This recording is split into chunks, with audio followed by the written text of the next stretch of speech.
A aula de hoje, a gente vai tratar sobre seleção e sua resposta. Então, até agora, a gente tratou de como organizar os dados, como separar os dados, né? Como a gente analisa para obter herdabilidade, para obter parâmetros, né? E agora, efetivamente, a gente vai calcular o quanto vai ser passado de uma geração para outra por meio de uma das duas técnicas de melhoramento. A gente, na prática, só existem duas técnicas de melhoramento, vamos dizer, efetivas, né, e conhecidas, né? Uma é a seleção e outra é o acasalamento. Então, a primeira técnica agora é a seleção. E a gente passou por todos aqueles passos antes, porque a seleção realmente precisa do conhecimento um pouco básico da parte estatística, né, da parte da herdabilidade, da parte da coleta de dados e tudo mais.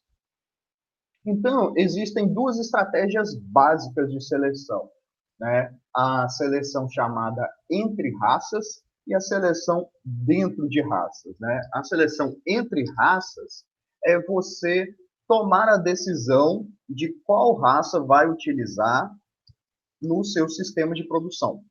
Então, você escolhe entre os recursos genéticos disponíveis aquele que mais se adequar, que vai ser mais adequado ao ambiente, né?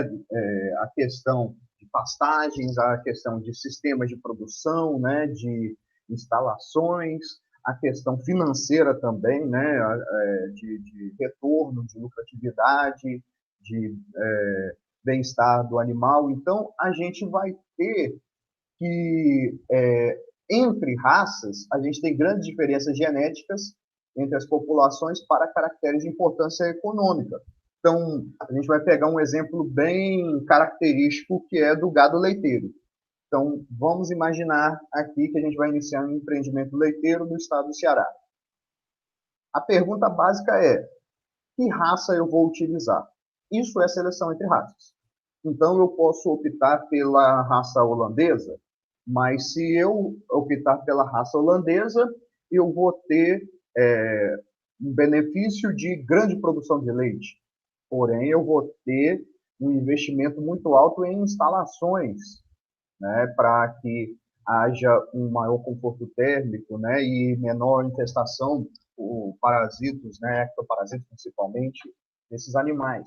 Ou eu posso optar por uma raça zebuína pura, o zerá leiteiro, o gir leiteiro, né, em que eles são resistentes ao calor e aos parasitas, mas têm produção inferior, né? Então, vamos imaginar que eu esteja usando, por exemplo, uma dessas raças zebuínas e eu esteja interessado em aumentar a produção de leite.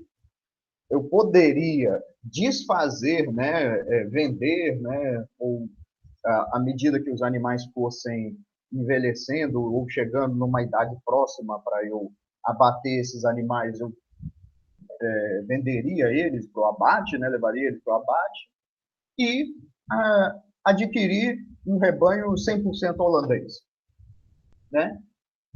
Lógico, você mudou de padrão de produção, digamos assim, instantaneamente, quando você trocou um rebanho pelo outro. E esse benefício só ocorre uma vez. Então, é pela reforma completa do rebanho que vem isso. Porém, é caro de se mudar e completamente uma raça de uma vez. Normalmente, quando a gente fala dessa estratégia de seleção, a gente está falando de rebanhos novos, começados do zero. Um rebanho já implantado, para você reformá-lo completamente, tem um custo altíssimo, né? E a gente não vai ver muita gente interessada em substituir, né, o rebanho todo, porque capital disponível para fazer esse tipo de atividade é muito raro, né? A não ser que seja um investidor bem estruturado, né? E outra forma de se fazer é gradualmente através de cruzamentos. Quando a gente falar em cruzamentos, a gente tem uma técnica de cruzamento, que é o cruzamento absorvente, cruzamento contínuo, que faz isso ao longo do tempo, certo? Então, é uma possibilidade de usar o cruzamento, né? Faz a seleção entre raças e realiza essa mudança de raças através de cruzamento. Então, critérios para selecionar a raça é comparação objetiva de produção e das características principais. Um problema, interação genótipo-ambiente. Né? Nem sempre a raça que se dá melhor no sudeste do Brasil, no sul do Brasil, ou em regiões mais frias, né? Assim, com um clima mais ameno, vai se dar bem numa situação, por exemplo, de pastejo no semiárido. Então, é uma coisa que você tem que ter associado tanto a questão de qual é o nível de produção dessa raça, como também qual é o nível de produção dessa raça em ambiente similar ao que você tem. Né? E para você ter certeza disso, a gente precisa ter uma amostra grande e representativa, ou seja, que seja feito um experimento, ou então que você tenha experiências, né, confiáveis de outros produtores que já criam essa raça, né, para saber se isso compensa, né, a utilização deste ou daquele genótipo. Né?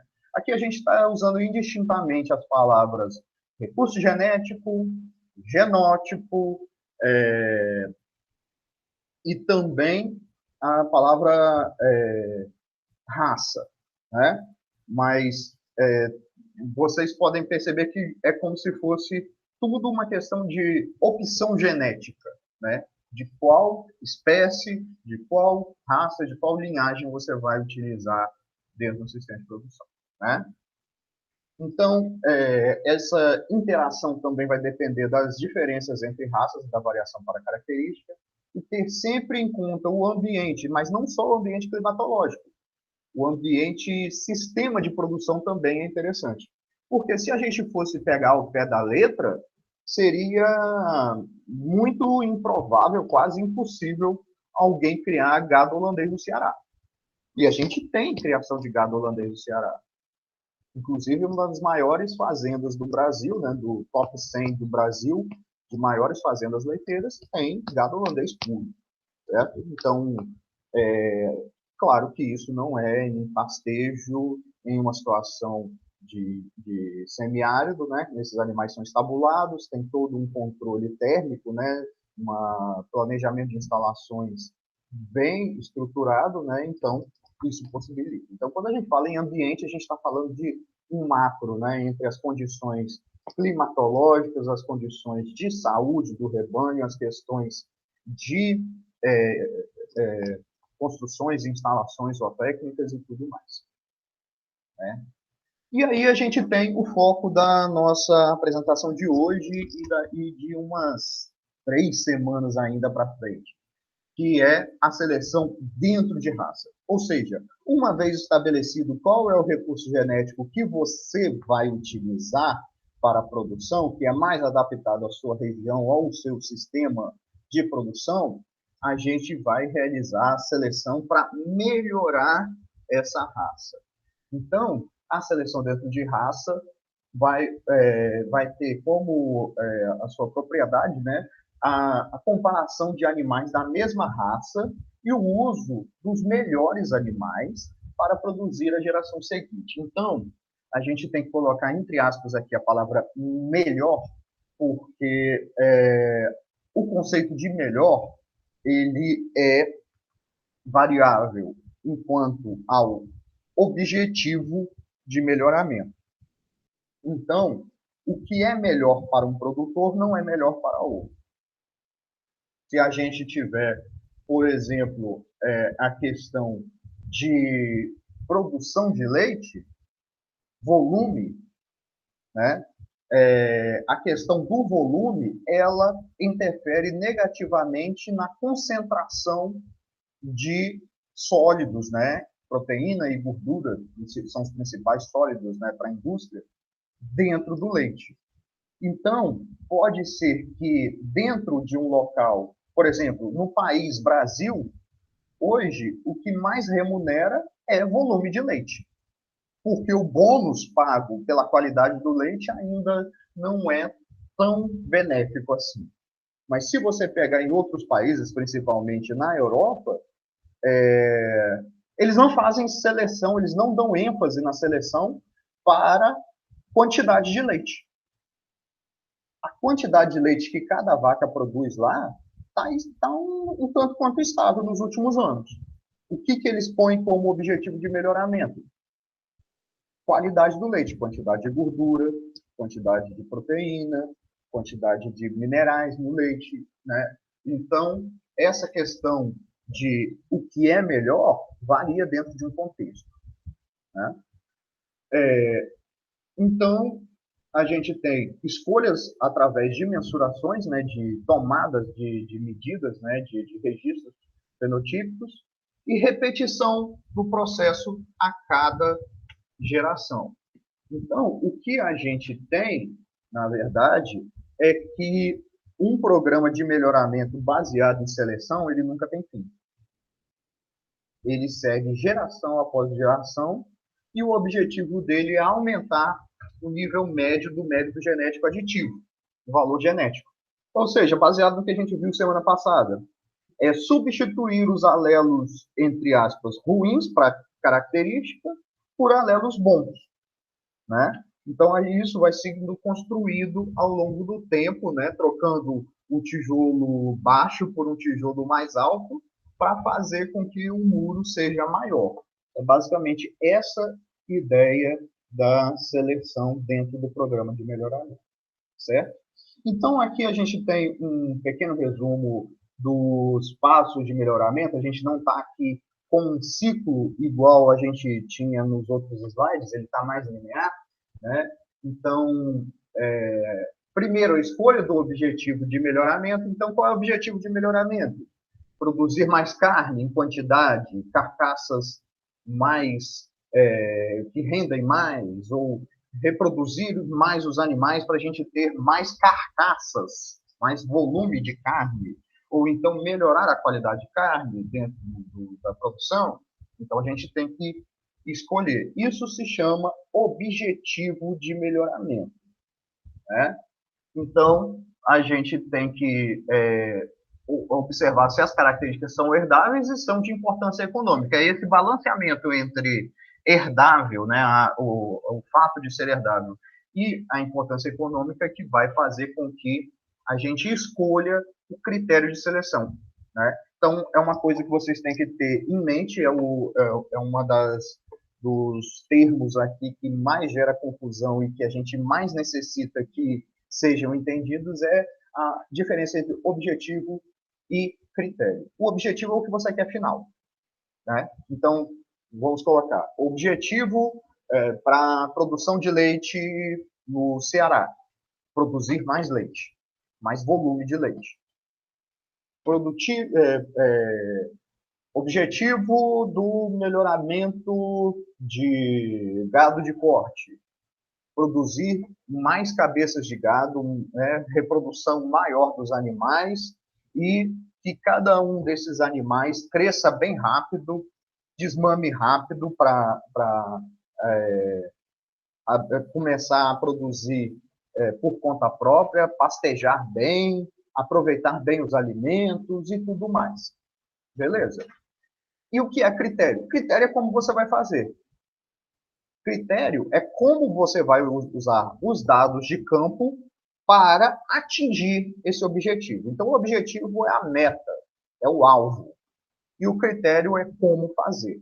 Então, como eu vou fazer para aumentar a produção de leite? Eu vou medir a produção diária da vaca e ver, comparar entre vacas qual é a de maior produção diária. É um critério, é uma característica que a gente pode medir no campo. Aí eu posso dizer, não, eu vou medir a cada 15 dias. É outro critério, né? Medir a produção de leite a cada 15 dias. Num sábado, eu pego a cada 2 semanas, no sábado, eu vou e coloco a balança lá e peso no balde a quantidade de litros de leite que cada vaca produziu e comparo entre vacas para escolher a melhor vaca. É um critério, né? Então, a gente tem que ser bem claro aqui para estabelecer critérios de seleção que façam com que o objetivo seja alcançado, né? Tendo critério de seleção, delineamento do programa, coleta de dados, passamos para avaliação genética, seleção e acasalamento, avaliação do progresso genético e disseminação do melhoramento. Aqui a gente tem um passo efetivamente no meio, né, da parte de avaliação genética, que determina como faremos a seleção, certo? Então, avaliação genética é um tópico que vai ser abordado daqui a algumas semanas e que está intimamente ligado a como, usando os critérios de seleção, selecionamos um animal e não outro, mesmo que aparentemente eles sejam bem parecidos, na balança ou na medida métrica que for, né? E as ferramentas que a gente tem aqui são o BLUP, que seria um método estatístico para achar o valor genético, a SAM, que é a seleção assistida por marcadores, ou seja, usar algumas informações de DNA pontuais para dizer que tem um gene que afeta muito a característica. Então, a gente vai acompanhar, ver se esse gene está sendo colocado dentro da população. E o outro seria a seleção genômica, uma técnica bem mais moderna, né, que o começo dela foi há cerca de 10 anos atrás, efetivamente no campo, né, 10, 13 anos atrás, né, então, antes de 2008, 2007, não existia seleção genômica, então, é uma técnica em tempo, né, em termos de escala de tempo, bem recente, né, não está tão consolidada no Brasil, por exemplo, nas populações de melhoramento brasileiras, e a gente vai ter uma aula também só sobre essa técnica, né? E depois da seleção, a gente vai falar sobre controle de endogamia, principalmente por meio do acasalamento. E essas são, vamos dizer aqui, as aulas que a gente vai ter depois, né, dessa aula de hoje sobre seleção. Ok? Imaginem, então, que temos uma característica aqui, e essa característica apresenta uma distribuição. Então, aqui nós temos um eixo Y, que está relacionado à frequência, né? E aqui nós temos um eixo X, que está relacionado a uma característica métrica, em que para a esquerda, para a direita nós temos o maior e para a esquerda nós temos o menor, correto? Então, o que significa esse gráfico aqui em forma de sino? Ele significa uma distribuição de probabilidades. Quanto mais alto for o valor aqui, mais alto é a frequência ou probabilidade. Então, a gente pode tratar aqui também como probabilidade ao invés de frequência, né? Então, quer dizer que a probabilidade de encontrar animais inferiores na população, inferiores, ou seja, muito inferiores, dos menores possíveis, por exemplo, em tamanho ou em produção de leite, produção de ovos, etc., é baixa essa probabilidade. E a probabilidade de encontrar animais muito grandes, muito produtivos, com a produção espetacular, também é baixa. E a maioria dos animais, eles vão estar aqui próximos à média da população, certo? Então, isso é verdadeiro para a grande maioria das características de interesse zootécnico, certo? Essa distribuição é o que a gente chama de distribuição normal, ou também chamada de distribuição gaussiana, né? Em que a gente tem representado aqui né, pela barra vermelha central aqui, a média da população. Então, o que é seleção? É você mudar essa barra central de posição, né, em direção a um objetivo de melhoramento, né? Normalmente, o objetivo de melhoramento é aumentar, mas isso não quer dizer que todas as características eu queira aumentar, não. Algumas características eu quero diminuir. E outras características eu quero manter do jeito que estão.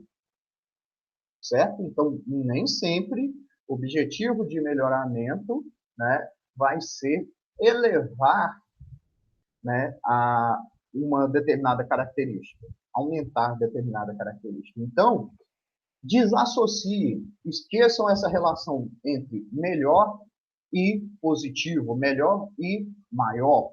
Isso não existe. Pode ser o contrário, dependendo da situação de mercado, da situação de produção, da espécie, da característica e tudo mais. Professor, o senhor pode explicar o gráfico de novo, por favor? Ok, vamos lá, voltando. A gente tem aqui, deixa eu só apagar essas observações aqui para facilitar o entendimento. Ok? Então, vamos pensar aqui, por exemplo, uma coisa bem palpável, a altura dos seres humanos, certo? E vamos dizer aqui que a gente tenha que a altura média da nossa população é 1,65 m, certo? E que a gente tenha que, por exemplo, aqui em torno de 1,40 m, seja raro de encontrar pessoas com essa altura ou com menos do que essa altura. E que, de outro lado, a gente tenha pessoas aqui com 1,90 m, em que é raro encontrar pessoas com essa altura, certo? Então, aqui nesse eixo, a gente vai encontrar a probabilidade. Então, a probabilidade aqui relacionada a esse eixo, ela vai ser baixa de encontrar uma pessoa de 1,40 m, assim como vai ser baixa de encontrar uma pessoa de 1,90 m. Mas se eu falar, por exemplo, uma pessoa de 1,75 m, por exemplo, ela tem uma probabilidade bem maior, certo? E o mais frequente na população vai ser a pessoa que tem em torno de 1,65 m. 1,66 m, 1,64 m, 1,70 m, 1,60 m. Essas medidas que estão próximas da média, elas são muito mais prováveis, muito mais frequentes, né? Então a gente tem uma frequência bem mais alta do que extremos da curva. A mesma coisa a gente pode colocar, por exemplo, em peso dos animais, certo? A probabilidade maior dentro de uma população é que os animais estejam próximos da média da população, sendo raros os animais que estão abaixo da média da população e raros os animais que estão muito acima da média da população. Então, no sentido aqui da seleção, se a gente quer aumentar, os animais que vão ser utilizados para melhoramento são aqueles que estão nesta região. Ok? Entendido melhor? Entendi, obrigada. Ou era outro ponto? Era isso mesmo, né? Era isso mesmo. Ok. Então, passando aqui, vamos mudar. Vamos trazer a média da população para cá. Beleza. Quando a gente traz a média da população para cá, a gente transforma também onde estão os menores animais e onde estão os maiores animais. Ou seja, agora nessa população hipotética, os menores animais estavam por aqui. Agora os menores animais estão por aqui. A média está aqui. A média anterior estava aqui. E os maiores animais estão aqui, enquanto os maiores estavam aqui, certo? Então, o que aconteceu? A diferença que nós temos entre esta média e esta média aqui é o que a gente chama de ganho, certo?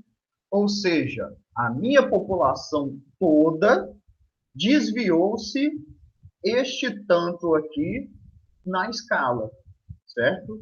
Ou seja, vai ser mais comum ter animais nessa posição aqui, nessa faixa de peso, né? Digamos que seja a altura, digamos que aqui seja 1,70 m, né?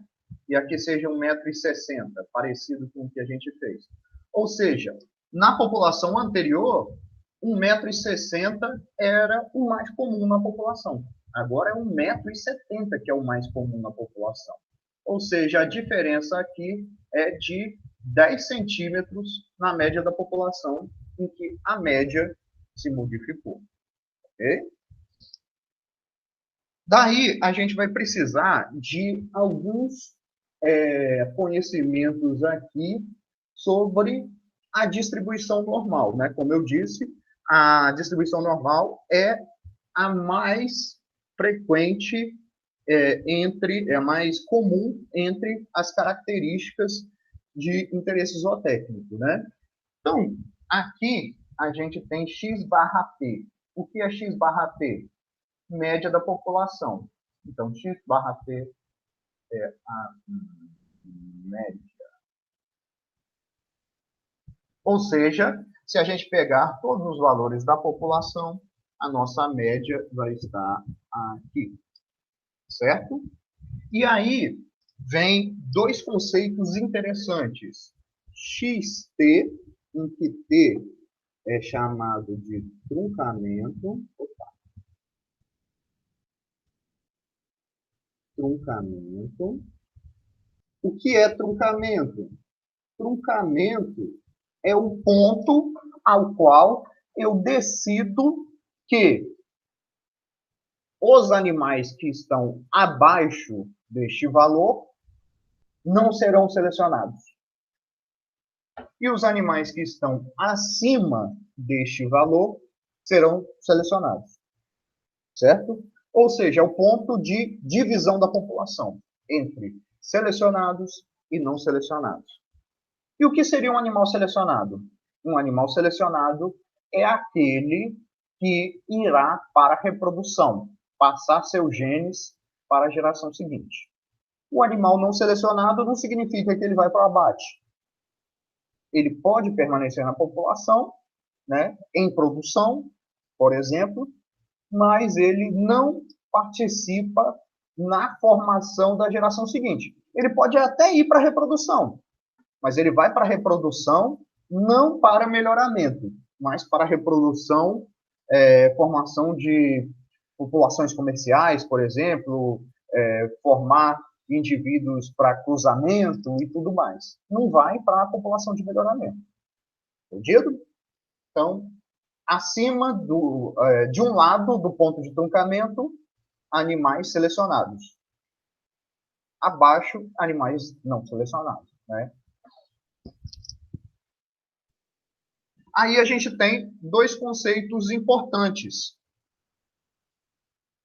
que são... eu esqueci de falar de outro conceito aqui, que é o x barra S. Então, o que é x barra S? É a média dos selecionados. Então, se eu digo que o valor mínimo para o selecionado é de xt, não quer dizer que a média vai ser xt.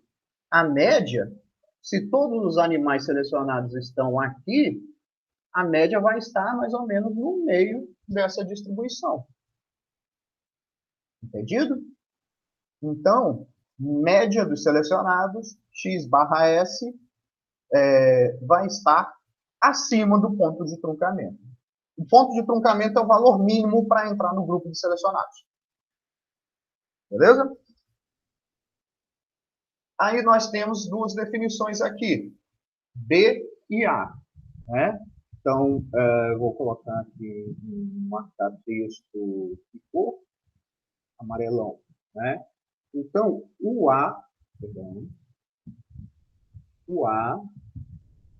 vai ser essa parte da população que está acima da média, porém, ela não será selecionada. Por que ela não vai ser selecionada? Porque ela está abaixo do ponto de truncamento, certo? Ou seja, a gente tem que esses animais estão acima da média, porém não o suficiente para irem para o grupo de selecionados. Enquanto que a gente tem um outro grupo aqui, que se chama o grupo B, certo? Em que esse grupo B, ele vai ser o grupo dos selecionados. A proporção dentro dessa distribuição normal que está efetivamente selecionada. Ok? E a gente tem que, no ponto de truncamento, a gente tem uma altura, ou seja, uma medida aqui da probabilidade relacionada à altura onde esse ponto de truncamento divide A e B. E o que a gente vê pela lógica, que quando o Z é baixinho, o B é pequeno. Quando o Z é alto, o B é grande e o A é pequeno. Certo? O que significa isso? Se B ele é pequeno, significa que poucos animais, vamos imaginar um ponto de truncamento aqui, né? Então, se o ponto de truncamento é aqui, o Z aqui é baixo, né? O B aqui é bem restrito, certo? Lembra quando vocês estudaram matemática, cálculo integral lá? Né? Área embaixo da curva, né? Qual é a integral deste ponto tendendo a infinito? Lembra disso? Ou ninguém estudou isso no cálculo? Né? Quando você tem estes valores aqui, essa área sob a curva, ela vai ser uma área bem pequena. Se a área é pequena, então ele está bem acima da média da população. Então quer dizer que a intensidade de seleção é maior, certo? Então quando o Z é baixo, quando o B é baixo, né? Logicamente o A vai ser grande, ou seja, a quantidade de não selecionados vai ser grande, porque poucos selecionados vão estar na lista. E a intensidade de seleção, que a gente vai definir melhor daqui a pouco, essa intensidade é alta, ok? Então, tendo aqui, né, a explicação que x barra p é a média da população, xt, sem barra, viu?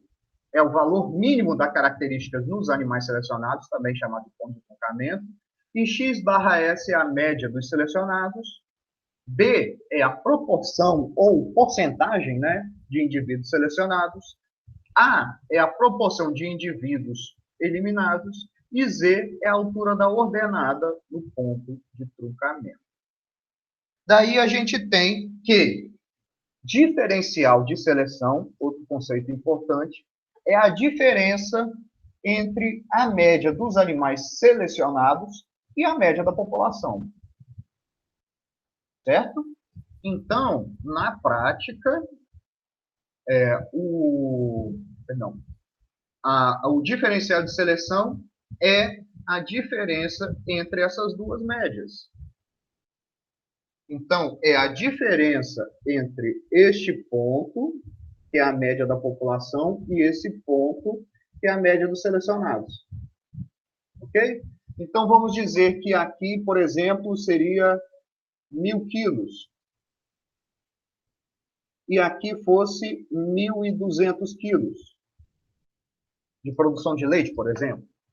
Qual é a diferença entre a média dos selecionados e a média da população? É a diferença entre 1.000 e 1.200, que seria aqui 200 quilogramas de produção de leite, por exemplo.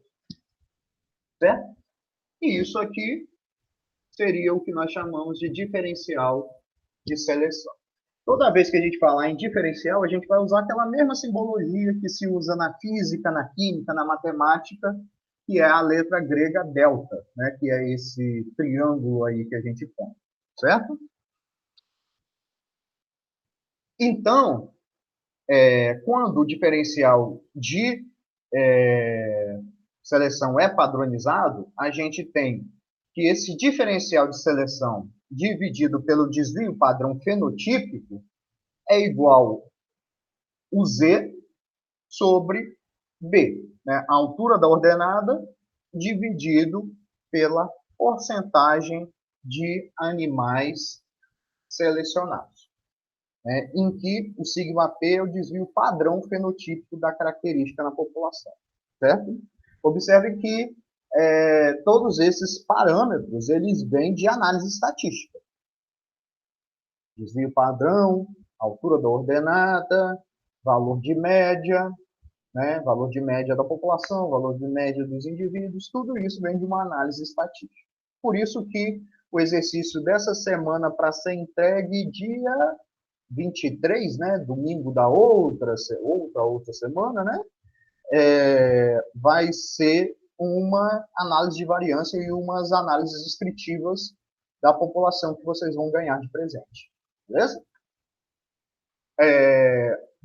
Então, a intensidade de seleção padronizado, né, ele vai ser Z sobre B.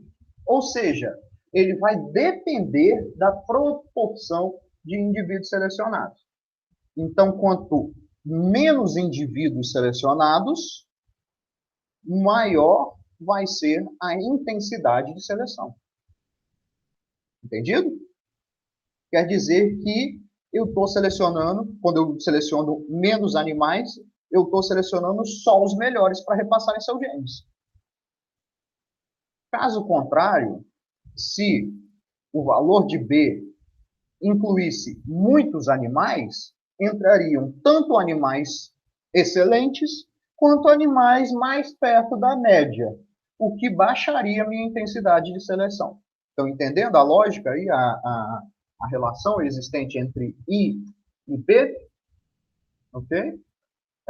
Beleza, que eu falando aqui que não lembra, mas tudo bem, vamos tentar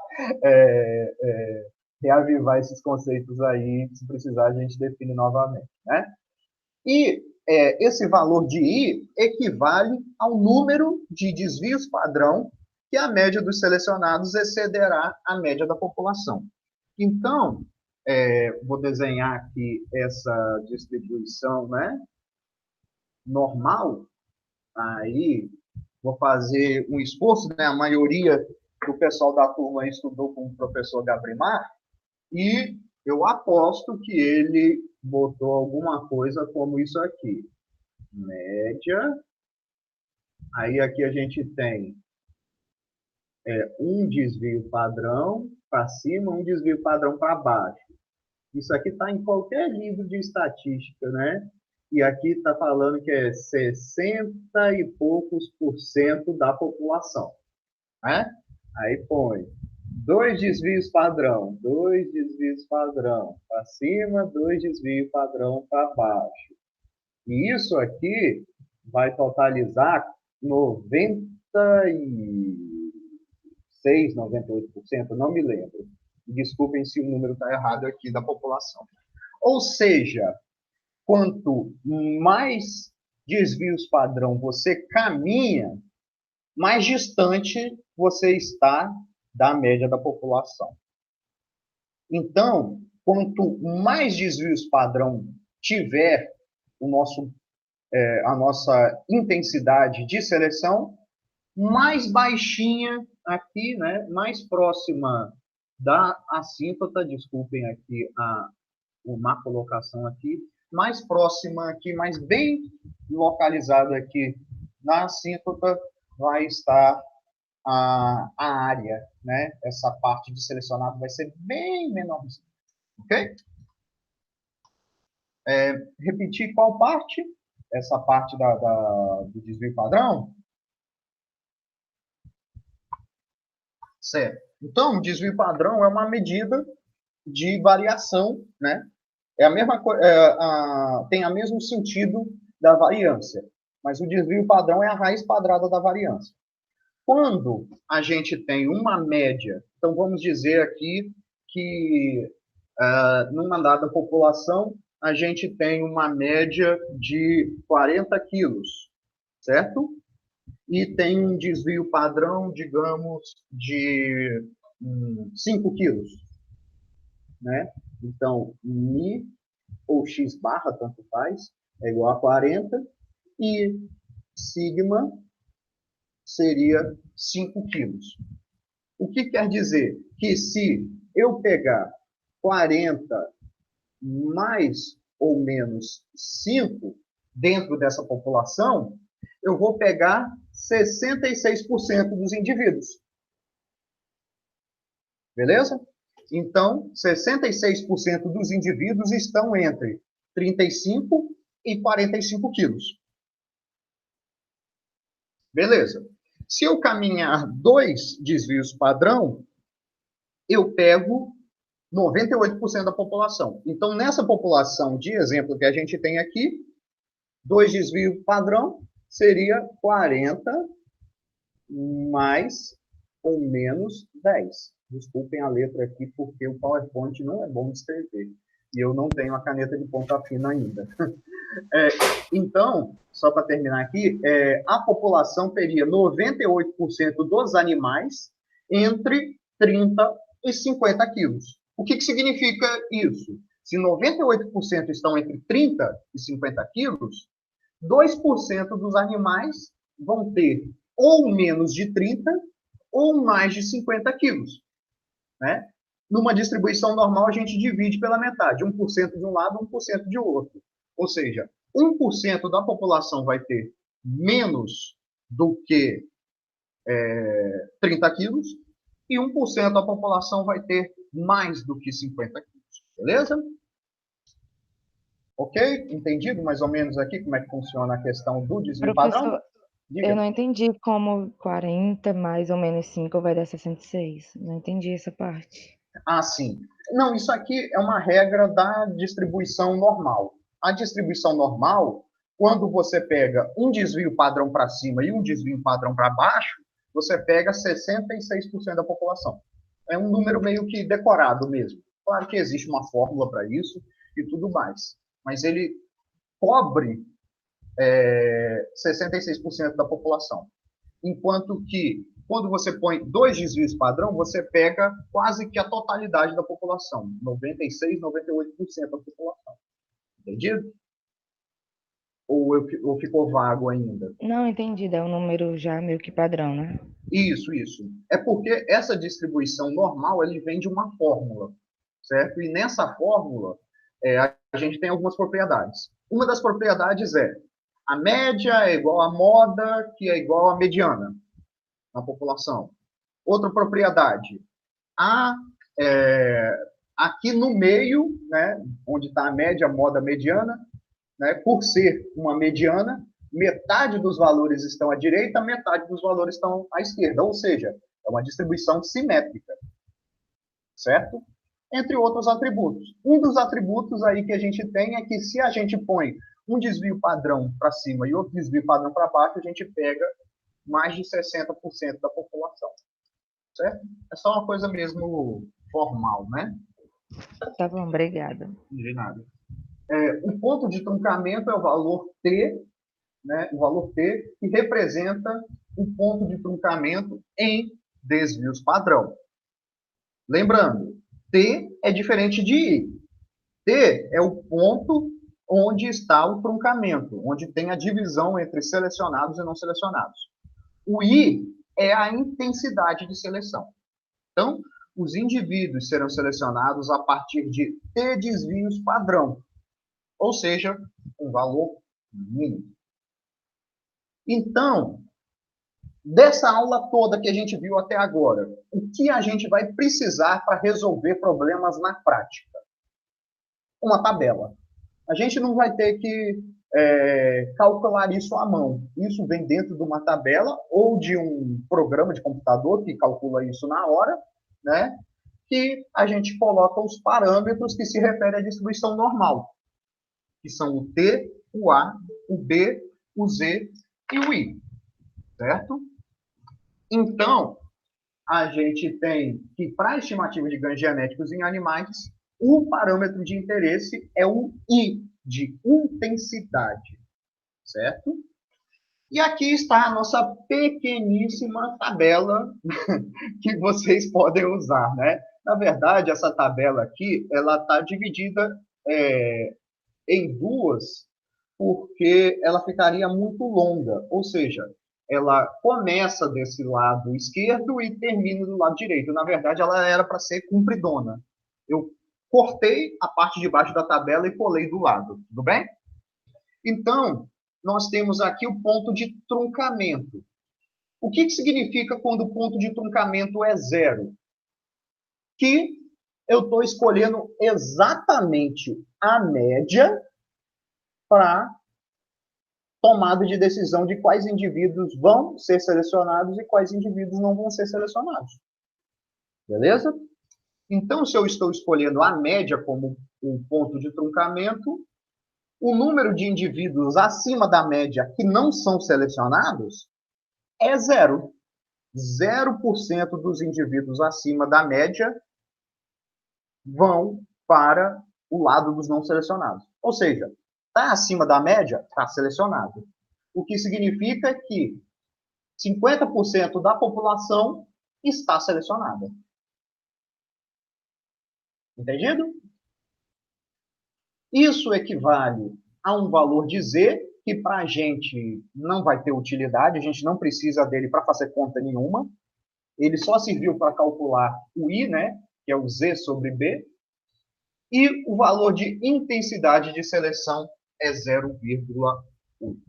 Beleza, vamos botar aqui, eu vou só fazer uma mudança de tela aqui, vou parar a apresentação e vou projetar outra tela. Apresentar uma janela, e essa janela vai ser do caderninho aqui. Vou botar a tela inteira, né? Ok? Conseguem visualizar um caderno aí? Bom, vamos lá.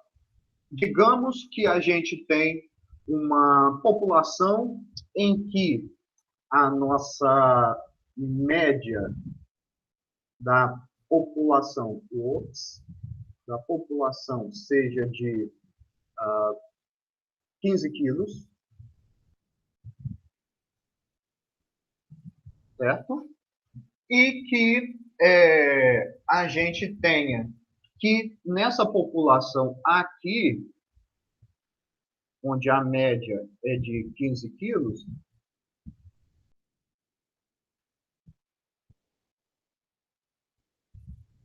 eu resolvo que meu ponto de truncamento é exatamente aqui no 15 quilos. E que eu vou pegar todos os animais que estão acima da média e selecioná-los. O que eu faço? Vou selecionar todos esses animais aqui. O que é esse valor à direita do ponto de truncamento? É o valor de B. Certo? Quantos por cento da população a gente tem acima da média? 0,50.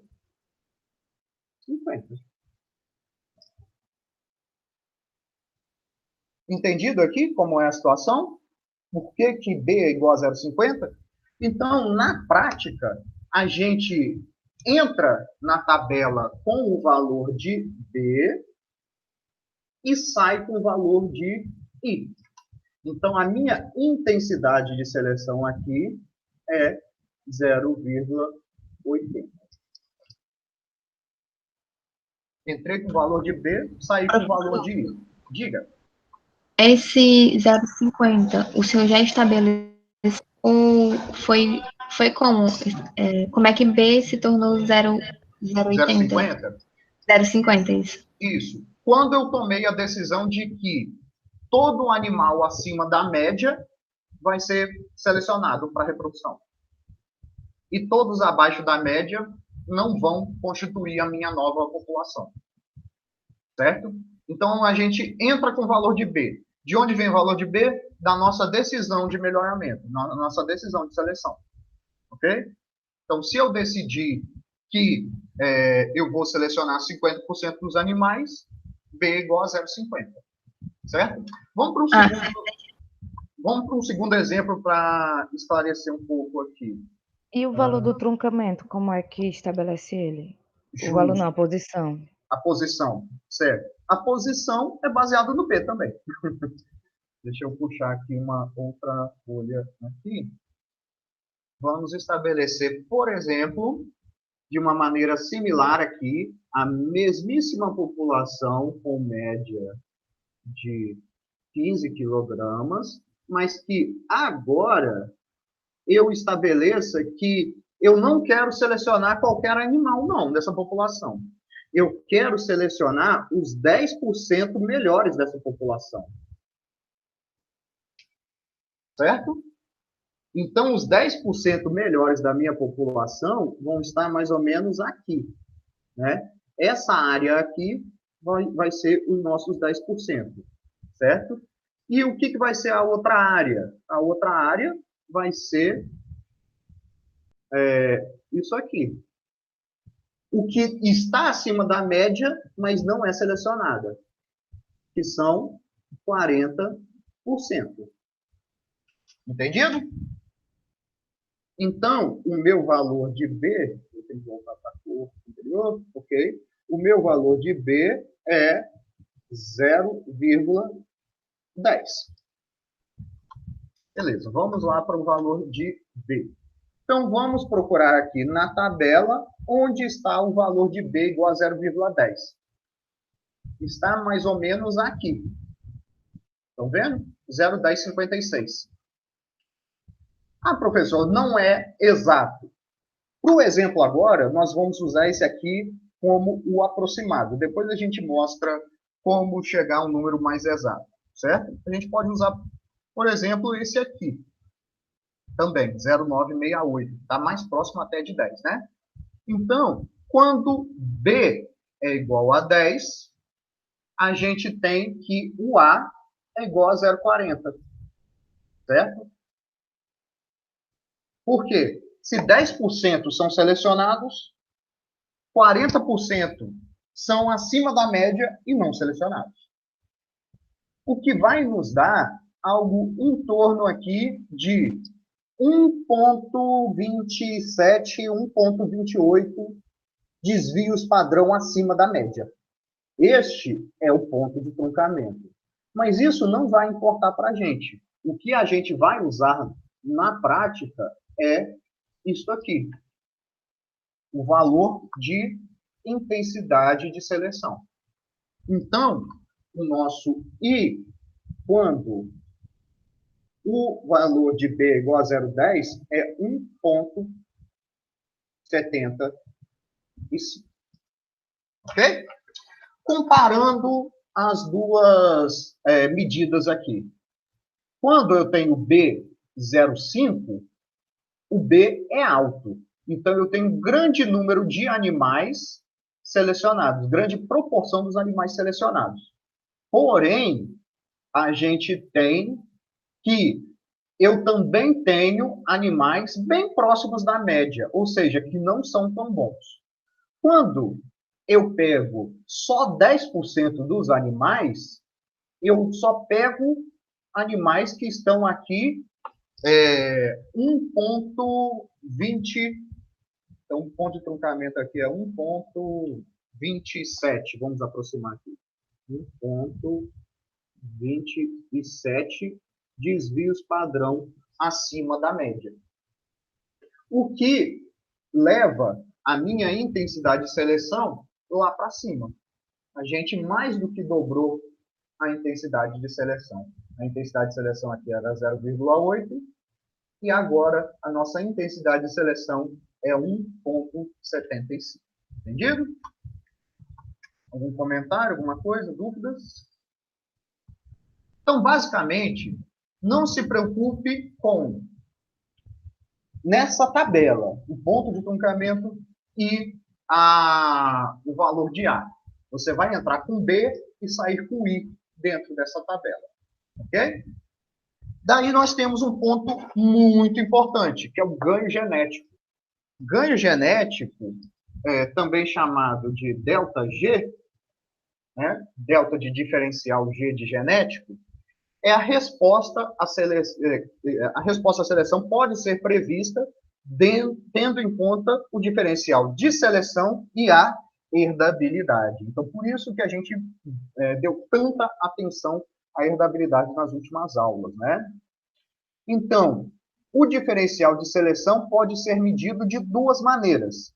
Uma maneira mais direta, usando-se as médias dos animais da população e a média dos selecionados, certo? E uma outra maneira indireta, usando a variância da população.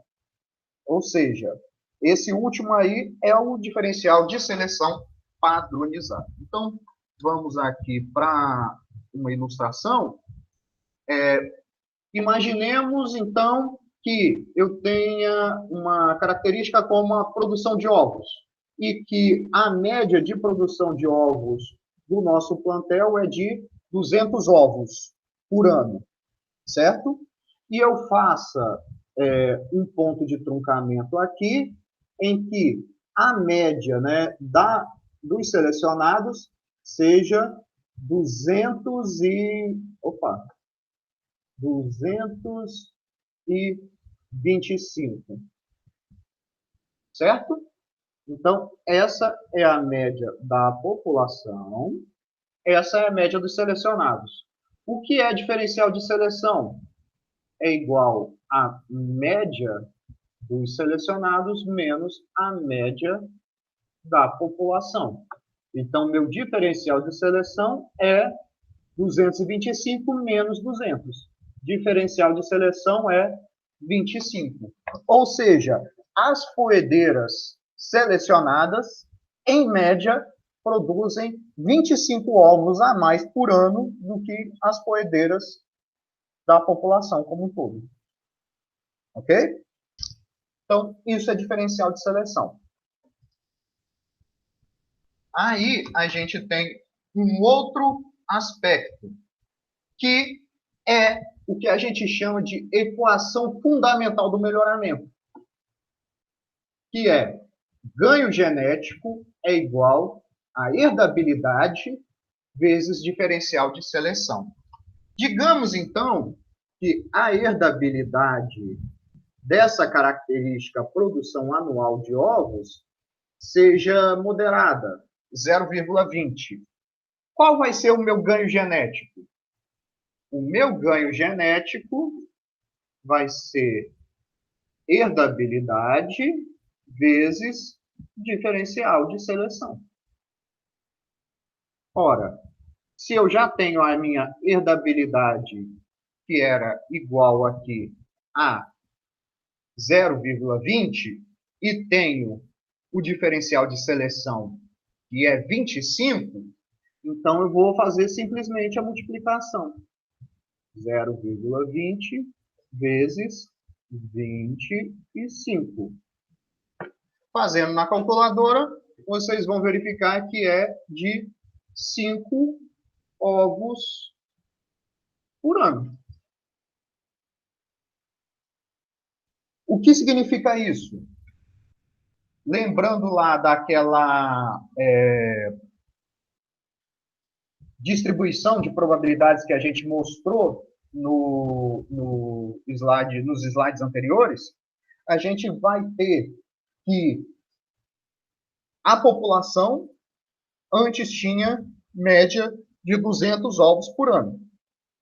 E agora ela vai ter mais 5. A média dela passa para 205 ovos por ano. Certo?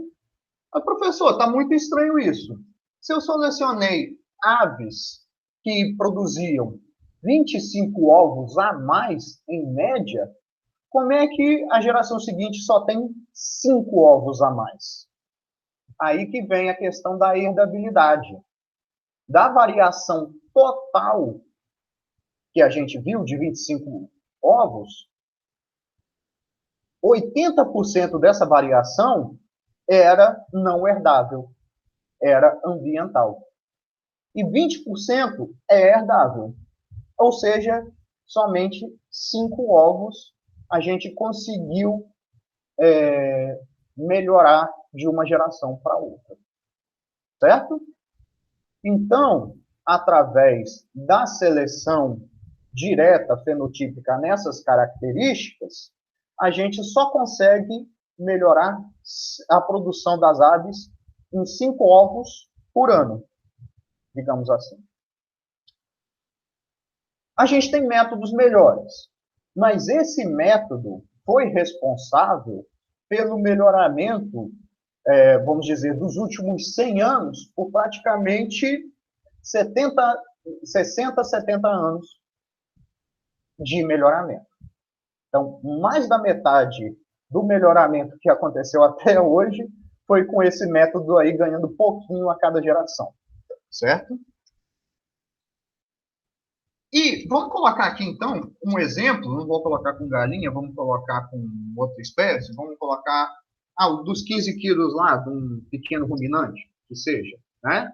Então, vamos imaginar lá que dentro da tal população lá, que a gente tem 15 aqui, a gente tenha que selecionou,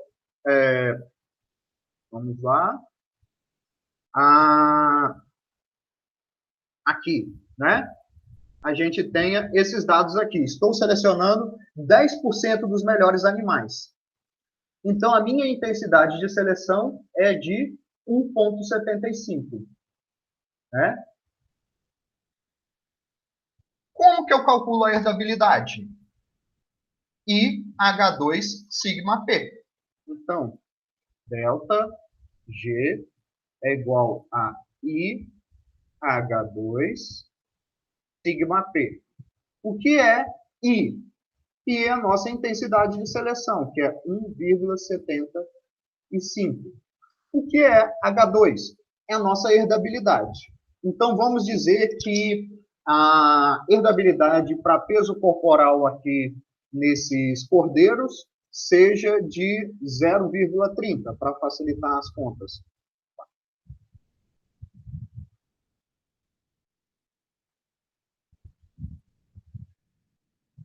E agora a gente precisa de uma medida de variação, que é o desvio padrão fenotípico.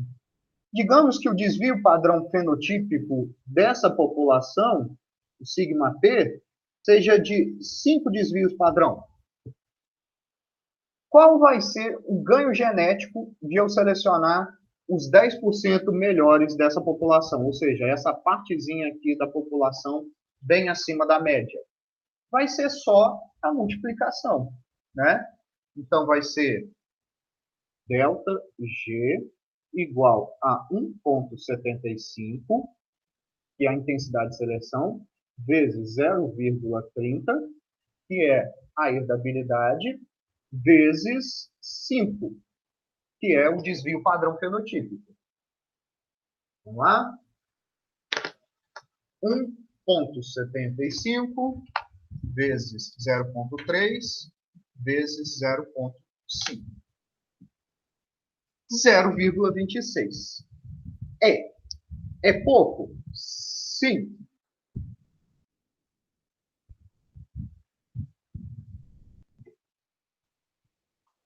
Certo? Então, quer dizer que, em média, a nossa população vai passar dos 15 quilos para 15,26 quilos. Né? 262,5, né? 263. E é assim que se faz a parte de cálculo para ganhos genéticos. Beleza? Por duas maneiras. Se você tiver a média dos selecionados e a média da população, subtrai um do outro, você encontra o diferencial de seleção. Beleza? E se você tiver estatísticas da população com a porcentagem de animais selecionados e o desvio padrão ou a variância da população, você multiplica I por sigma P, que a gente obtém ΔS. Né? O ΔG, que é o ganho genético, ele vai estar relacionado com a herdabilidade e o tamanho do diferencial de seleção. Ou seja, quanto maior o diferencial de seleção, mais distante você estiver da média, maior o ganho genético. E quanto maior a herdabilidade, maior o ganho genético também. Portanto, o ganho genético depende da herdabilidade, da intensidade de seleção e da variabilidade da característica. Olha que interessante. E se, ao invés de 5, o desvio padrão fosse, digamos, 10? O ganho genético seria o dobro. Seria 500 gramas. 520 gramas.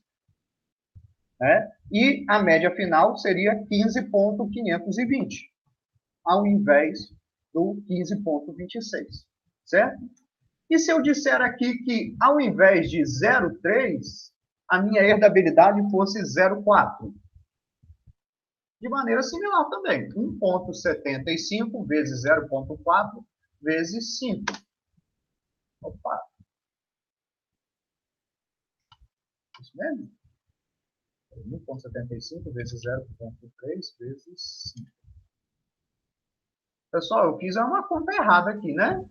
Professor, acho que na hora que no outro cálculo, o senhor, em vez de colocar 5, botou 0,5. Por isso que deu. Eu estava achando que era baixo, ó. Obrigado. Nada. Então, passa aqui para.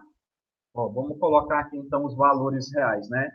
15 mais 262 vai ser 17,62. Certo? 2,6 kg. Se eu passar aqui para 10, então vamos lá. 1,75 vezes 0,3 vezes 10, o ganho vai ser o dobro. Ao invés de ganhar 2,6 kg, né? Eu vou ganhar 5,2 kg. Ok? E se eu aumentasse minha intensidade de seleção? Ao invés de 1,75, eu fizesse 1,9 de intensidade de seleção e mantivesse os outros. 0,3 vezes 5. Certo? Aumentaria também o meu ganho genético. Então, a gente tem que, basicamente, o que move, o que faz com que as populações melhorem por meio de seleção são herdabilidade baixa, ganho genético baixo. Intensidade de seleção, intensidade baixa, ganho genético baixo.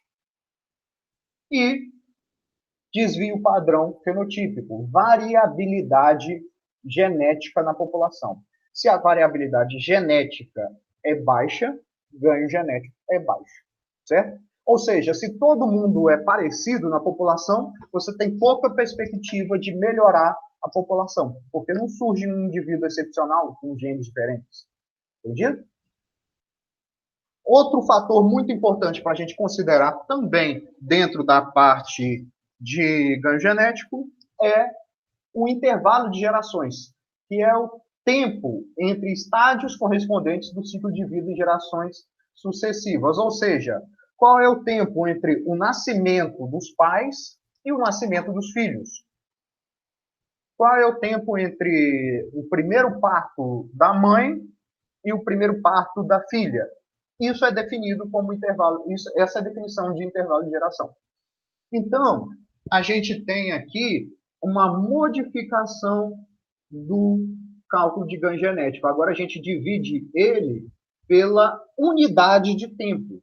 Então, quanto menor o intervalo de tempo, mais gerações podem ser levadas a cabo. Com isso, maior ganho genético pode ser obtido em menos tempo. Na prática, a equação pode ser adaptada dessa forma. Ou seja, enquanto que quando a gente aumentava a intensidade, aumentava a herdabilidade, aumentava o desvio padrão, a gente aumentava o ganho genético, agora, quando a gente aumenta o tempo, a gente diminui o ganho genético anual, o ganho genético por unidade de tempo. Então, quanto mais precoce o animal se reproduz, mais vezes ele pode ter geração numa unidade de tempo, num ano, por exemplo, ou num conjunto de 2, 5 anos, e mais ganhos genéticos acumulados ele pode ter, certo? Então, resumidamente, fatores que afetam o ganho genético: intensidade de seleção, precisão da estimativa de herdabilidade, quantidade de variação genética e intervalo de gerações. Ok? Isso faz com que a gente tenha resultados um tanto quanto interessantes aqui se a gente avaliar as diferentes espécies. As galinhas, tipicamente, a gente pode considerar um pouco para mais, um pouco para menos, ainda mais que esse trabalho do George Sinn foi de 1998, 22 anos atrás, né? A situação era outra, né? As galinhas normalmente têm os seus primeiros filhos, os primeiros pintinhos, aos 7 meses de idade. Por quê? Ela começa a sua postura por volta dos 5 meses e tem mais um mês de incubação, né? Então, beleza, 7 meses, a idade que elas começam a sua postura.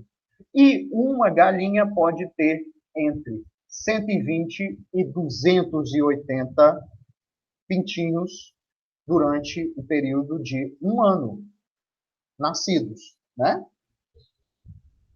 Os suínos têm o seu parto normalmente, né, de 9 a 12 meses.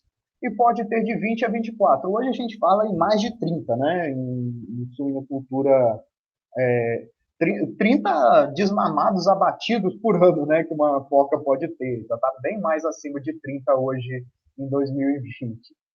Ovinos entre 12 e 24 meses, depende de raça, depende do sistema de criação. E o número típico de filhos por fêmea de 1 a 3 por ano. Então, 2 partos simples, um duplo e um simples, né? 2 duplos, na média, daí em torno de 1 a 3 filhos por fêmea por ano. Já os bovinos têm maturidade sexual em 24 a 36 meses e apenas um filho por ano. Um filhote por ano. Né? O que significa? Que, vindo para cá, a idade aumenta e vindo para cá, o número de filhos diminui. E o que isso aqui afeta? Isso aqui afeta o tempo, o intervalo de gerações. Então, galinhas têm intervalo de geração curto, bovinos têm intervalo de geração longo. E isso aqui afeta o quê? Isso aqui afeta a intensidade de seleção. Por quê? Com mais animais disponíveis, nascidos, você pode selecionar proporcionalmente uma porcentagem menor dos animais para reprodução, já que cada animal dá conta de produzir um grande número de filhos, certo? Então, a intensidade de seleção é maior nas galinhas e menor nos bovinos. Então, a gente tem um resultado aqui que vocês já sabem. Quais são os programas de melhoramento genético mais avançados em termos de ganho genético? De aves e de suínos. Quais são os programas de melhoramento genético que têm um avanço mais lento, em termos de tempo também, né? Os de bovinos e os de ovinos. Né? Mas, pessoal, não se deixe enganar. Né? a gente vai mostrar aqui em termos aqui de ganho genético em relação à porcentagem da média, né? Usando esses parâmetros aqui, a gente vai ter que as aves vão ter um ganho genético em torno de 3 a 3,5%, os suínos acima dos 2,5% ao ano, e os ovinos e os bovinos, né, aqui bovino de corte, né, abaixo de 1,5% de ganho genético em relação à porcentagem da média, certo? Ganho genético anual. Olha, então a gente tem que, de acordo com esse cálculo, a gente teria uma situação de ganho genético, de evolução de programa de melhoramento maior para ovinos e caprinos do que a gente tem para bovinos. E é isso que a gente vê na realidade. Os programas de melhoramento genético de ovinos e caprinos são melhores do que os de bovinos de leite e de corte? E por que não? Porque é teoria, né, gente? Ninguém realmente aplica intensidade de seleção em ovinos e caprinos no Brasil, porque as propriedades são pequenas, certo? E a maioria é de subsistência. Ou seja, são animais para consumo familiar ou para pequena poupança, troca, venda, né? Obtenção de uma renda quando necessário, como poupança. Ok. Então, por que o bovino consegue superar o ovino caprino? Porque tem uma indústria. E essa indústria estabelece fazendas em que realizam o melhoramento genético, certo? Se a gente fosse pensar simplesmente em intervalo de geração e intensidade de seleção, programas de melhoramento genético de peixes estariam muito à frente do melhoramento genético de aves. Porque muitos peixes são precoces sexualmente e tem peixes que chegam a ter 10 mil alevinos, né, 10 mil nascidos numa desova. O que passa em muito o número de galinhas. Certo? E assim vai. Então, a gente acrescentaria mais uma variável aqui dentro disso aqui, que é a estrutura da indústria. Então, isso aqui tudo é teoria. Se a gente fala de estrutura de indústria, a gente vai ter que o chip aqui vai ser abaixo, bem abaixo, do que o gado de corte. Certo? E como que a gente poderia, então, aumentar a taxa de resposta? Tecnologias reprodutivas, como inseminação artificial. Então, a inseminação artificial foi uma grande mudança de paradigma no melhoramento genético animal. Por quê? Antes, você precisava de um touro para 20 fêmeas. Um touro cobria no máximo 50, 60 fêmeas. E olhe lá, se tivesse bem andrologicamente falando, né? Hoje, um touro pode ter centenas, talvez milhares, dezenas de milhares, existem alguns com centenas de milhares de filhos. Então, a gente precisa de menos touros do que precisava antigamente.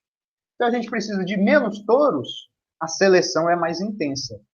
Pouquíssimos touros, só os de excelência genética absurda têm seu sêmen comercializado.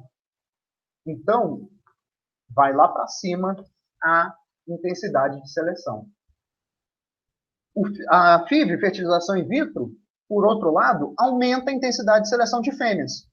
Só as melhores fêmeas de maior potencial genético têm seus óvulos, né, seus ovócitos, no caso, aspirados.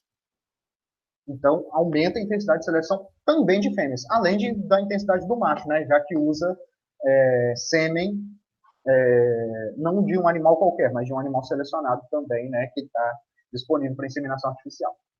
E um outro, uma outra biotécnica que se chama MOET, né? Que seria a múltipla ovulação e transferência de embrião, que seria pegar uma vaca, né, ou qualquer outro animal mamífero de altíssimo padrão genético, estimular a superovulação, aspirar dezenas de ovócitos e pegar os embriões e colocar em dezenas, né, de barrigas de aluguel. Com isso, a seleção de fêmea é muito intensa. O pessoal do programa de melhoramento genético do do Buzerá Leiteiro em Minas Gerais, utiliza essa estratégia MOET, certo? Para fazer o programa de melhoramento deles. E os outros seriam os métodos moleculares. O que os métodos moleculares eles afetariam? Eles fazem com que a acurácia, a herdabilidade, digamos assim, não é bem a herdabilidade, mas a confiabilidade no valor suba. E com isso a gente fecha um ciclo aí de técnicas que podem melhorar o ganho genético, certo? A gente vai continuar explorando isso aí, a gente vai ter uma aula só sobre seleção genômica, né? Mas de início é isso que a gente tem para mostrar. Eu vou deixar gravada para essa semana uma aula sobre resposta correlacionada, ou seja, como a seleção em uma característica afeta outra característica, certo? E vão ser essas duas aulas que teremos essa semana, tudo bem? Alguma dúvida, pessoal? Não? Só lembrando aqui, a nossa aula da semana que vem, eu vou mandar o convite com mais antecedência do que eu esqueci essa semana, eu confesso. Mas a aula a partir da semana que vem vai começar 8h30 para não ter conflito com a aula dos outros professores, quando o professor Breno. Tudo bem? Tá certo. Então, bom dia para vocês e até mais. Ok? Tchau. Quer perguntar?